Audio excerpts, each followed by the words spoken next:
Oui, Monsieur le Président, chers collègues, le PADD est un élément majeur du PLUIH, puisqu'on le sait, il en constitue la trame et c'est lui qui en regroupe à la fois les objectifs et les orientations. Et c'est donc un document extrêmement complexe et je saisis ce moment pour saluer et remercier le travail des services qui doivent tout à la fois concilier les volontés politiques, les volontés communales et de nombreuses contraintes réglementaires qui pèsent sur nous lorsqu'il s'agit d'élaborer ce type de document.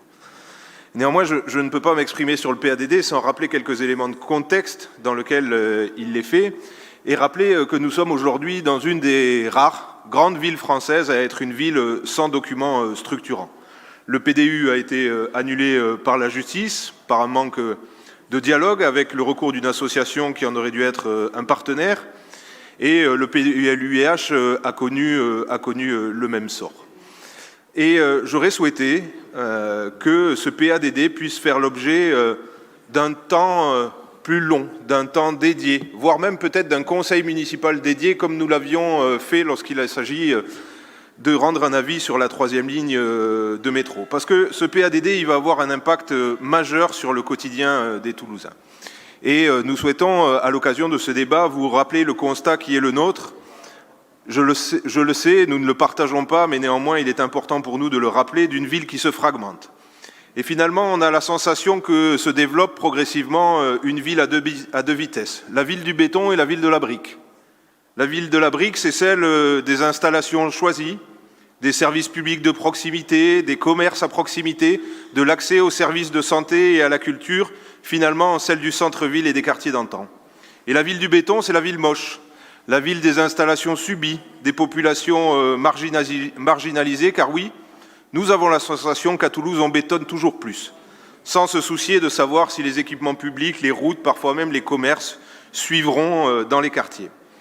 Et on peut faire malheureusement le constat d'aujourd'hui d'un certain nombre de quartiers où il n'y a pas d'accès aux services de santé, aucune pharmacie, voire même parfois aucun moyen de transport qui permettrait de rejoindre le centre-ville. Donc oui, nous constatons une dégradation de la qualité de vie dans de nombreux quartiers avec une urbanisation qui nous semble de plus en plus non maîtrisée. Et contrairement à ce qu'il a été affirmé ce matin, il y a un classement dans lequel Toulouse dégringole, c'est celui du classement des villes agréables à vivre. Et nous avons la sensation que progressivement, notre ville se construit en opposition à ses habitants. Les contestations se multiplient et les collectifs de quartier ne partagent pas la mise en œuvre de ces politiques dont nous sommes en train de débattre aujourd'hui. Nous parlions ce matin des Pradettes, de Ginestou, mais d'autres contestations existent, à Pourvouville, à Palfica, contre l'usine biomasse. Et j'émets un regret, c'est celui que l'élaboration de ce PADD n'ait pas permis finalement de réconcilier à la fois les Toulousains entre eux, mais de réconcilier également les Toulousains avec leurs documents d'urbanisme. J'émets un autre regret, celui que ce projet d'aménagement n'ait pas été assez partagé avec les partenaires dont il n'est pas fait référence dans ce document. À aucun moment il n'est fait mention des autres institutions, à des rares moments, si. Et je pense que ce temps aurait pu être un temps de dialogue avec eux. Car le risque qui est devant nous, en voulant avancer trop vite, c'est que les mêmes causes reproduisent les mêmes effets et que nous n'arrivions finalement à un PLUIH qui soit aussi contesté que l'était le précédent. Le risque également que nous identifions, c'est de conforter et d'augmenter les inégalités territoriales à travers les choix qui sont faits. Alors quelques remarques, tout d'abord sur le préambule. Nous saluons la prise en compte d'un indispensable changement de paradigme, la volonté de s'engager dans la sobriété foncière, la volonté de répondre localement aux défis environnementaux, la volonté affichée d'améliorer le cadre de vie. Néanmoins, dès le préambule, il y a deux absents. Le premier, c'est la question de la solidarité. La solidarité, elle n'intervient que dans le document, pourtant c'est bien là un des enjeux majeurs. Offrir la possibilité à tous les Toulousains de se loger dignement et à un prix abordable. Bref, avoir des logements accessibles à tous et partout.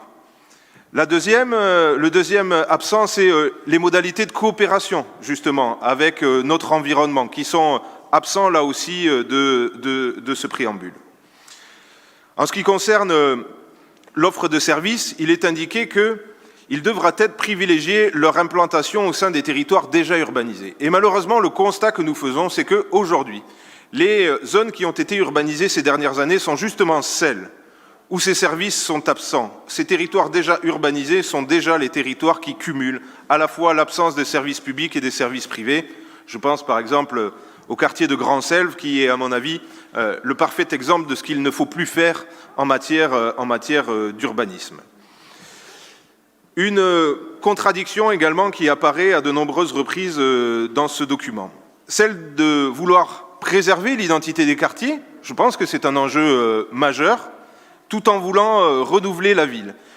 À la lecture de ce document, on a finalement la sensation que ceux sur qui pèsent le plus de contraintes aujourd'hui verront encore plus de contraintes peser sur eux demain, c'est-à-dire une densification plus importante, et ceux sur qui il ne pèse que peu de contraintes aujourd'hui n'en verront pas plus demain. Et nous vous alertons sur cet enjeu-là, parce qu'aujourd'hui, l'enjeu, c'est que la ville soit partout accessible à toutes et tous, avec la même qualité de bâti, la même qualité d'espace public et la même qualité de service.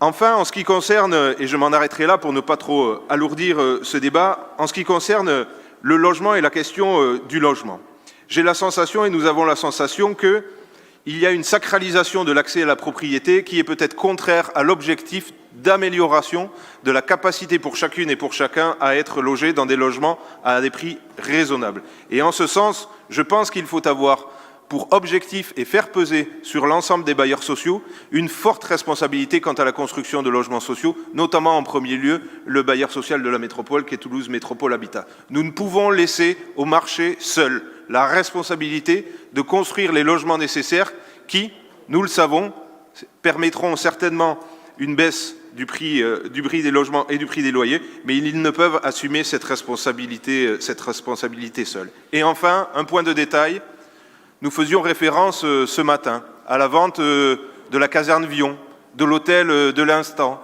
et je renverrai chacun des interlocuteurs de la discussion de ce matin à une des déclarations qui est faite dans le PADD. Il est dit « Le patrimoine bâti des collectivités déclassées ou visées par un plan de cession est envisagé comme une ressource foncière potentielle dont il faut faire l'analyse avant de s'en départir. » Eh bien moi, je vous invite à faire de façon beaucoup plus fine cette analyse, parce que nous ne sommes pas à l'abri que demain, notre collectivité ait besoin d'espaces culturels, d'espaces publics, d'écoles, de crèches, et que le bâti que nous avons vendu aujourd'hui sera les coûts que nous supporterons demain.